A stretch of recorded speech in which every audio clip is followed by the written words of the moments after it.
23 февраля 1944 года весь чеченский и ингушский народы, включая женщин, детей и стариков поголовно по ложным, сфальсифицированным и безосновательным обвинениям были высланы в морозной степи Казахстана, где погибло от голода, холода и болезней около половины от общей численности ингушей и чеченцев. На опустевшей от войнах в землях, все те, кто укрылся от ссылки, независимо от пола и возраста, автоматически становились политбандитами и подлежали расстрелу на месте. Доведенные до отчаяния люди, умудрившиеся скрыться от выселения, брались за оружие и мстили чекистам, которые обнаруживали и убивали еще оставшихся на родине чеченцев и ингушей. Одним из наиболее организованных, державших в страхе около 10 лет карателей из НКВД, был отряд народных мстителей, которым руководил Ахмед Хучбаров. Далее будут приведены сведения о жизни и подвигах отважного ингушского абрека-мстителя Ахмеда Хучбарова.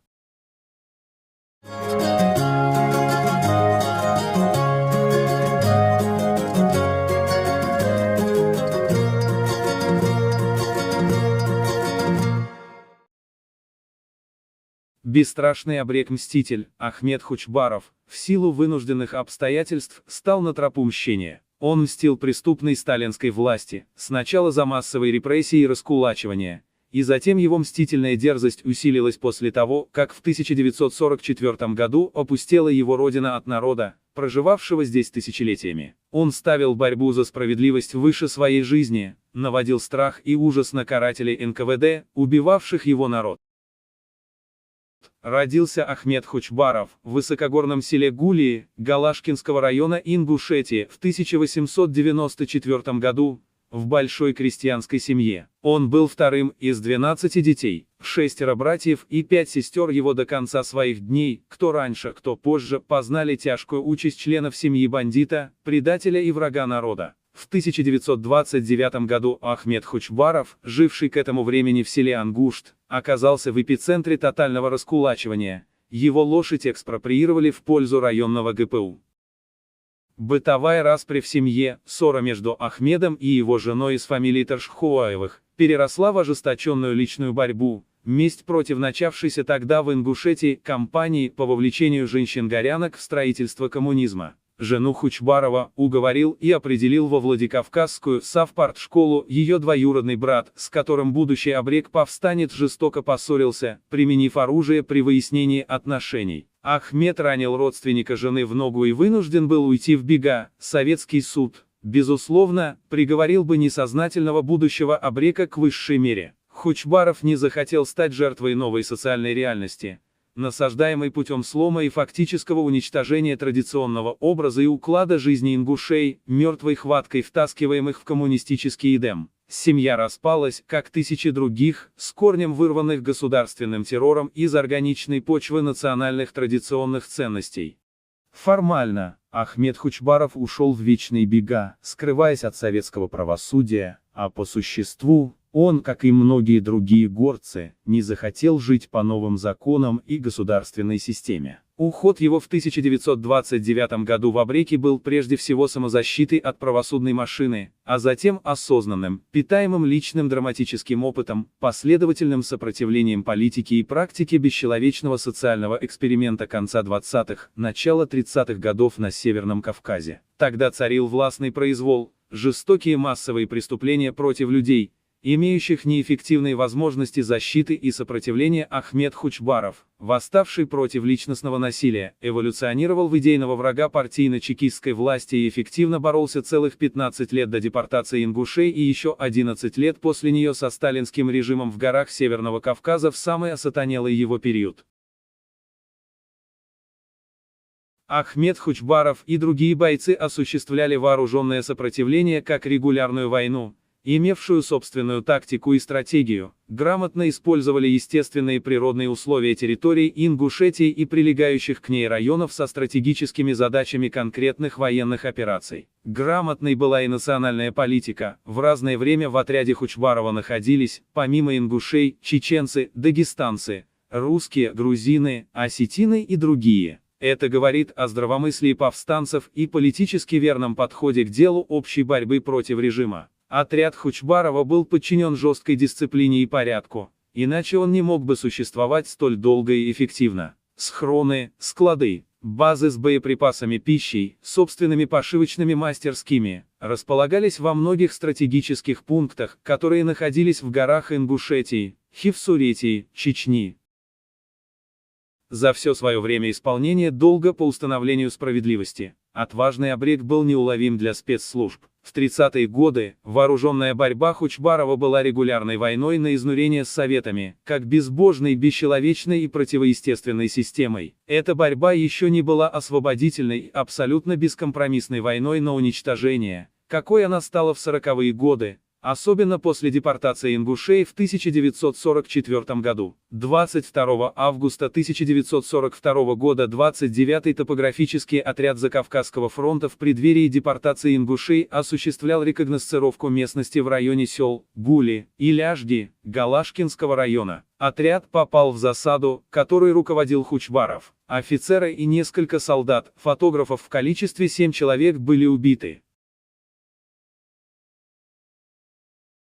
И вот, руководство СССР, используя надуманные обвинения в качестве оправдания своих преступных антигуманных действий, осуществляет дьявольские планы по лишению родины и депортации в морозные казахстанские степи всего чеченского и ингушского народов 23 февраля 1944 года. После этого беспрецедентного злодеяния многие повстанцы и абрейки сумели так или иначе остаться на родине. Когда весь народ был обречен на гибель в невыносимых даже для выживания условиях, в это время в горах расформированной Чечено-Ингушетии усиливается вооруженное противостояние абреков-мстителей с чекистами из числа карателей НКВД. Повстанческие группы образовали в основном те, кто в день выселения по разным причинам не был застигнут карателями НКВД. Люди, объединенные общей бедой, встали на путь отомщения. Так, в местном клубе в селении Галашки, офицеры НКВД, отмечая успешное выселение ингушей, устроили праздничное мероприятие. В это время несколько вооруженных людей ворвались в зал и расстреляли весь президиум. В ходе еще одного нападения партизанами был уничтожен отряд военнослужащих численностью до 30 человек. Благодаря действиям отряда Ахмеда Хучбарова, было остановлено уничтожение древних башен в горах Ингушетии. Хучбаров ввел прицельную войну на поражение именно со специальными частями НКВД, которые зачищали Горы и Ингушетии от антисоветского элемента, к которым относились не только восставшие повстанцы, но и оставшиеся в горах после депортации народа простые люди. Хучбаров Ахмед со своими единомышленниками специально выслеживал сотрудников органов НКВД и принимал меры по их устранению. 9 июня 1944 года, у села Мелери Хамхинского сельсовета, отряд Хучбарова уничтожил опергруппу НКВД под руководством лейтенанта Гуолика, зачищавшую от остававшихся в горах войнахов, уклонившихся от выселения. Выполнение задания группы Гуолика заключалось в убийстве старика Бычалова Абукара Хуниевича и его малолетнего сына. Их отрезанные головы чекисты забрали с собой для отчетности в конторе. Хучбаров с товарищами расстрелял военных преступников и, приложив головы к обезображенным трупам отца и сына, похоронил их, согласно мусульманскому ритуалу.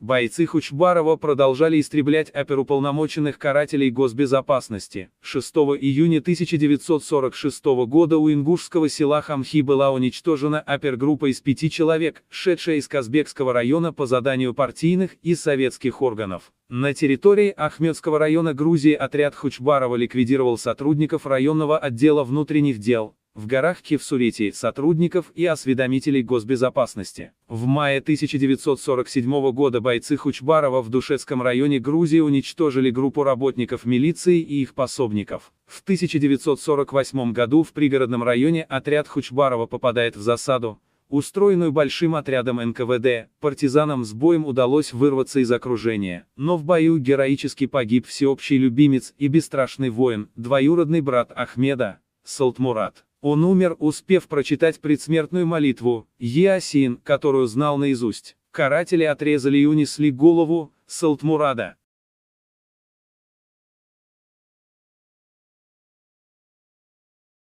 В результате смелых рейдов в горах Ахмедского и Ахалхевского районов Грузии, народные мстители уничтожили карательный отряд НКВД из 23 человек и опергруппу из 5 человек. Борьба отряда Хучбарова с карательной системой СССР была, по существу, продолжением войны органов госбезопасности с повстанческим движением. С 1944 по 1953 год бойцами Хучбарова было проведено около 30 операций против карателей из войск НКВД и НКБЭК. Лично Ахмедом Хучбаровым за эти годы уничтожено не менее 100 оперативников спецслужб.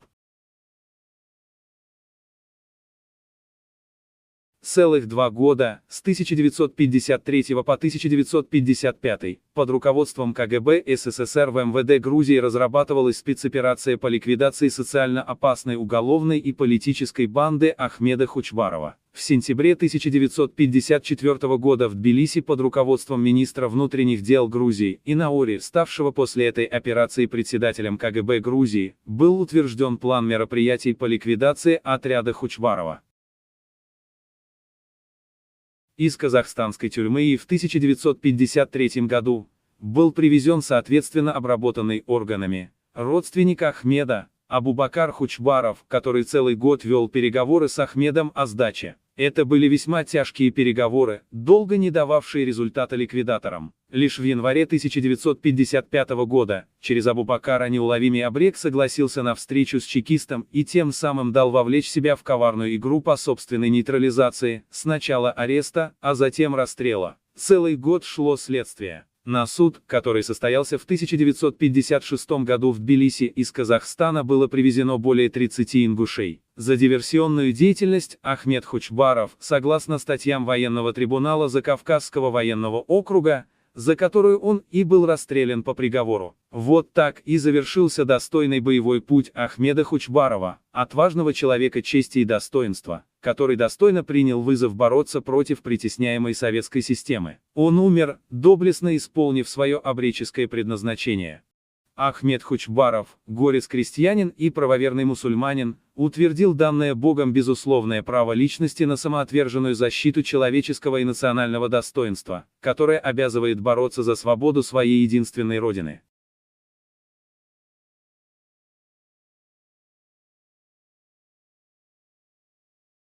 Далее будут приведены свидетельства и рассказы людей, которые были знакомы с этой незаурядной и неустрашимой личностью. Свидетельство Ахмадова Тагира, жителя Серноводска. Я хорошо знал Ахмеда Хучбарова. Мы много раз встречались, бывали вместе. Был он исключительно порядочным, совестливым человеком, не способным совершить бесчестный поступок. Человек, беспредельно мужественный, он никогда не терялся. За неделю до убийства Хасана Исраилова, Ахмед был у нас в гостях. Ахмед и Хасан были побратимами, скрепившие братство клятвой на Коране. Убили Хасана Исраилова свои же чеченцы. НКВД обещал нескольким находившимся в грозненской тюрьме чеченцам свободу, возвращение семей из ссылки и разрешение поселиться в Грузии, если они убьют Исраилова. Никогда, ни при каких обстоятельствах Ахмед не расставался с оружием. С ним всегда были вместе его двоюродный брат Салтмурат и Пайзула, юноша Акинице. Как брата, любили и всячески оберегали Хучбаровы Пайзулу. Салтмурат был красивым парнем с ясным, чистым лицом. Погиб он, подорвавшись на мине. После его смерти Ахмед ходил как помешанный. Совершенно не избегал опасности. Мне казалось, что он ищет смерти. И еще мне Салтмурат запомнился веселым, жизнерадостным человеком. Он знал наизусть ясен многие суры Корана. Его смерть была большой потерей для всех нас. Помню рассказ Салтмурада о том, как они втроем уничтожали группу солдат внутренних войск, которые везли с собой отрезанные головы убитых ими ингушей, в том числе и голову маленького мальчика. Для этого абрекам пришлось совершить очень тяжелый переход, устроить засаду так, чтобы не дать никому из палачей уйти живым. Мстители вернулись с головами к месту убийства, приложили их к телам, похоронили. Должен сказать, что в своей жизни не видел более ужасной картины, чем человеческий труп без головы. Из всех моих братьев по несчастью в живых, насколько я знаю, остался только Саид Хажаев. Ахмед Хучбаров, Саид Хажаев, Пайзула, Чока Хажаев и Хасан, фамилию не помню, зимовали вместе. Весной их убежище обнаружили. Они как раз собирались уходить вперед, чтобы подготовить новое место. Ушли Магомед, сын Хасана, и Чока Хажаев. Ахмед в нижнем белье вышел для омовения, чтобы совершить намаз. В это время из засады раздались выстрелы. К счастью, его не задело. Он бросился в шалаш, схватил оружие и вступил в бой. В первые же минуты НКВДшники убили Пайзулу. Сейд вылез с задней стороны шалаша, залег в небольшой канаве и начал отстреливаться. Ахмед дрался до последнего патрона, затем крикнул: «Сейд, у меня кончились патроны! Прикрой меня!» Сейд открыл частый огонь. Ахмед побежал босиком по снегу. Товарищам Ахмед сообщил, что Пайзула и Сейд убиты, но оказалось, что Сейд сумел, отстреливаясь, оторваться от растерявшихся биериевских вояк и соединиться со своими. И так день за днем, кровь, горе, гибель друзей. Дорого платили биериевские палачи за жизнь каждого из нас. Ни отмщенным не погиб никто. Свидетельство Тамасханова Хаматхана Мухтааровича, 1940 года рождения, родного племянника Ахмеда Хучбарова. Ахмед Хучбаров постоянно был окружен людьми органов госбезопасности. Они, как псы, шли по его следам днем и ночью. В 1935 году, поверив обещаниям не трогать его и родных, он даже хотел вернуться в Ангушт. Но Ахмеда обманули, и до 1955 года он больше не верил НКВД. Я знаю, что в 1957 году в Казахстане родной брат Ахмеда получил одно письмо из Баку, в котором говорилось, что в бакинской городской тюрьме во втором корпусе находился Хучбаров. В 1966 году я ездил в Казбеги, где жил Шадури, и говорил с ним. Я также ездил в Тбилиси, где разговаривал с Ревазом, автозаправщиком. По их рассказам я знаю, что Ахмед и его двоюродный брат Абубакар Хучбаров, сын родного дяди Пации, сами после переговоров приехали в 1955 году на правительственную дачу в окружении чекистов. Они жили на этой даче 2 недели, потом их отпустили, а на автозаправке арестовали. Выманили, потом начали ломать и увезли. В 1996 году в Охотском ущелье я разговаривал со многими хивсурами, которые дружили с Ахмедом, охраняли его и помогали чем могли. Они рассказали мне, что у Ахмеда и его людей были свои настоящие базы в Панкисском и Охотском ущельях с мастерскими, скотом, запасами кукурузы и так далее. Хивсурка по фамилии Барчашвили среди тех, кто рассказывал об этом. У Ахмеда в отряде было 14 человек. 8 человек ушли из отряда до ареста Ахмеда. Они, хивсуры, сказали мне, что предали Ахмеда, ингуши, его предал Абубакар Хучбаров. В Бартабосе, в Казбеге, в каждом доме, где так или иначе жил или находился НКВДист, Ахмед кого-то убил. Особенно он их жестоко карал после 1944 года. На этот суд свезли 33-35 человек ингушей. Эти ингуши рассказывали, что на суде его держали в особой клетке. Ахмед обратился на родном языке к ингушам, сказав, чтобы они не теряли достоинства.